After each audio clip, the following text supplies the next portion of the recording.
혼인신고 안 했는데 상간소송이 가능할까요? 동거랑 사실혼은 뭐가 다른 거죠? 상간소송하면 위자료는 얼마나 받을 수 있나요?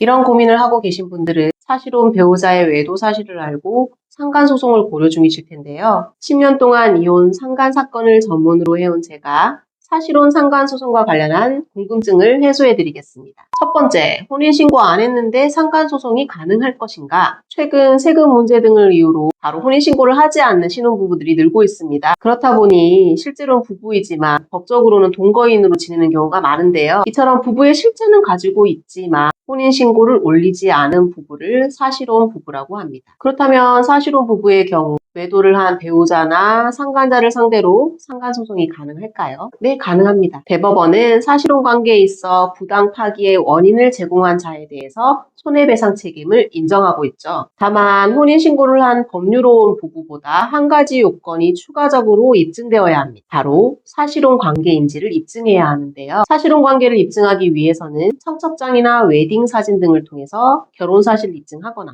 양가 경조사에 서로 참여하고 있는 사실이나 양가 어른들이 부르는 호칭 등을 통해서도 입증하기도 하고요. 대개는 같은 주소지에 주민등록을 두고 생활하는 사실, 그리고 공동으로 생활비를 지출하고 슬하에 자녀를 출산해서 양육하고 있는 사정 등을 증거로 제출하곤 합니다. 사실혼 상간소송을 준비하시는 원고라면 부정행위 증거 말고도 사실혼임을 입증할 수 있는 자료도 마련하셔야 합니다. 두 번째, 동거랑 사실혼은 무엇이 다른가? 동거는 단순히 같이 산다는 의미입니다. 즉 부부가 아니더라도 같은 공간에서 의식주를 함께하는 것이죠. 사실혼은 동거 중에서도 혼인 의사를 갖고 누가 보더라도 혼인신고만 안 했지 부부라고 볼 수 있는 실체를 가지고 있는 경우를 의미합니다. 만약 이러한 점을 제대로 입증하지 못한다면 사실혼 관계가 인정되지 않아서 청구가 기각될 수도 있습니다. 또한 긴 세월을 함께 생활했지만 사실혼으로 인정받지 못하는 경우가 있습니다. 예를 들어 상대방에게 법률상 배우자가 있음을 알면서도 부부관계를 유지해오는, 흔히 말하는 두집살림하는 경우죠. 이런 경우 수십 년 사시더라도 사실혼이든 법률혼이든 보호받지 못합니다. 세 번째,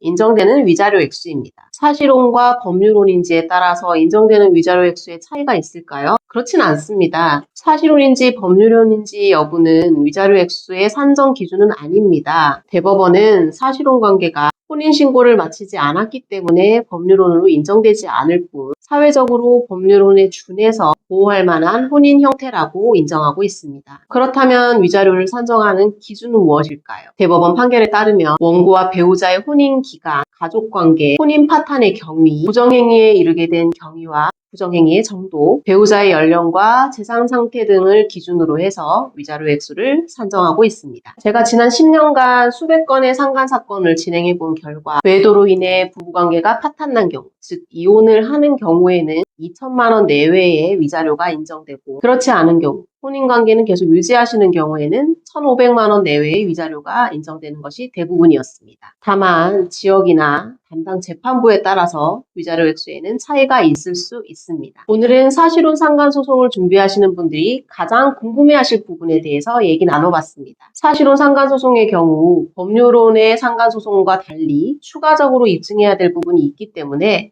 반드시 변호사와 만나서 구체적인 상담을 하시기 바랍니다. 오늘 영상이 유익하셨다면 구독과 좋아요 부탁드립니다.